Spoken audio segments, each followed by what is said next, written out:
आड़ीगाड़ी अस्पताल में सुबह 4:30 बजे ऑक्सीजन की कमी होने से अस्पताल के स्टाफ के हाथ पैर फूल गए।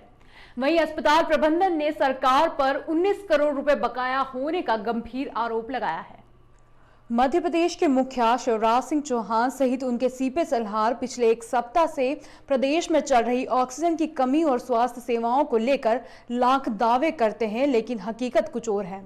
सभी जानते हैं कि ऑक्सीजन की कमी से प्रदेश के निजी और सरकारी अस्पतालों में हालात अच्छे नहीं हैं, लेकिन मुख्यमंत्री और उनके मंत्री सहित आला अधिकारी भी इस बात को मानने से इनकार करते आए हैं कि ऑक्सीजन की कमी है। वहीं प्रदेश ने मार्च 2020 से जिन निजी अस्पताल में कोविड महामारी के लिए अनुबंध किया था, उनका भुगतान भी अभी तक नहीं हो पाया है और ये आरोप लगाया है उज्जैन आड़ीगाड़ी अस्पताल के डीन M.K. राठौर ने। उन्होंने कहा कि सरकार ने पिछले साल से अब तक का 19 करोड़ का पेमेंट नहीं किया है।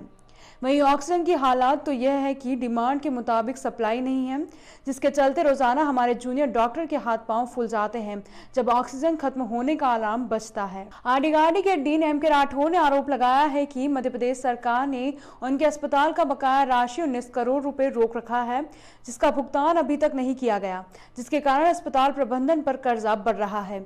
जबकि रोजाना अस्पताल के खर्चे में 50,000 रुपए रोज की PPE किट, 2.5 लाख रुपए रोज का ऑक्सीजन का खर्चा सहित डॉक्टर और अन्य स्टाफ की सैलरी का भी खर्चा अस्पताल प्रबंधन को करना है।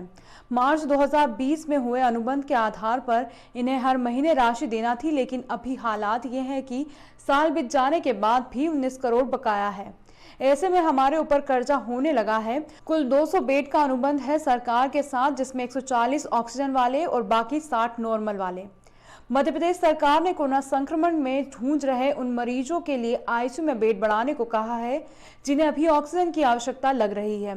फिलहाल आड़ीगाड़ी अस्पताल में कुल 70 बेड हैं, जहां पर गंभीर मरीजों को ऑक्सीजन पर रखा हुआ है, लेकिन उज्जैन कलेक्टर ने बेड डबल करने को कहा है।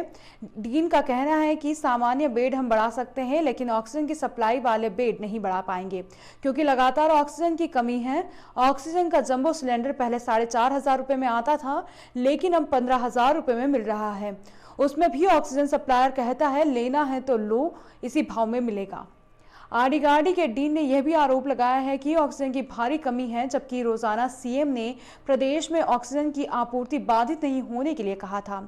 वहीं माधवनगर ऑक्सीजन की कमी से हुई मौत के मामले में उज्जैन कलेक्टर आशीष सिंह ने कहा था कि हमारे पास पर्याप्त ऑक्सीजन है और किसी की भी मौत ऑक्सीजन की वजह से नहीं हुई है।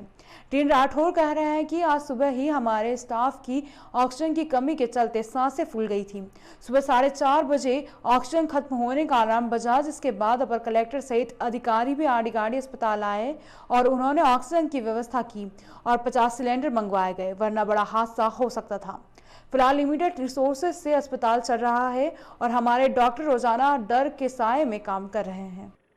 देखिए, मरीजों का जिनको ऑक्सीजन की निहायत जरूरी है, जिनके इलाज के लिए, उन मरीजों का आंकड़ा दिनों दिन बढ़ता जा रहा है और ऑक्सीजन का जो सप्लाई है वो पर्याप्त नहीं होने के कारण हमें बहुत ज़्यादा दिक्कतों का सामना करना पड़ रहा है। हमारा जूनियर डॉक्टर स्टाफ, हमारे टीचिंग फैकल्टी, वो इस कदर टेंशन में आ जाते हैं, जब जैसे ही ऑक्सीजन का लेवल उन्हें कम दिखता है, वो अलार्म आता है, तो उनकी जान सूख जाती है उसमें। फिर इमरजेंसी ऑक्सीजन जो थोड़ी बहुत समय के लिए रहती है वो चालू करते हैं, लेकिन ऑक्सीजन की सप्लाई अगर नहीं होगी तो हमारे लिए ये 140 बेड जो हम ऑक्सीजन के अभी चला रहे हैं वो चलाना हमारे लिए मुश्किल पड़ जाएगा। श्री मुख्यमंत्री जी ने सख्त निर्देश दिए हैं, उसके बावजूद भी हमको ये शिकायत आई है। आप भी बता रहे हो, बात सही है कि जो ये सिलेंडर 4,000 का आ रहा था, उसकी कीमत एकदम अचानक इन्हें 15,000 कर दी, जिससे कि अस्पताल को भी दिक्कत आ रही है और मरीज को भी दिक्कत आ रही है। मेरी बात हमारे ACS जो हैं सुलेमान साहब और नरहरि जी से भी बात हुई है और उन्होंने भी अधिकारियों को भेजा है प्लांटों में। जो भी कालाबाजारी करेगा उसको हम बख्शेंगे नहीं, उसके ऊपर सख्त से सख्त कार्रवाई होगी। जिसको अगर जेल में डालना पड़ा तो डालेंगे, लेकिन कालाबाजारी ऐसे समय में करना ये गलत है और जनता को ज़्यादा से ज़्यादा सुविधा मिल जाए और जल्दी से जल्दी स्वस्थ हो जाए।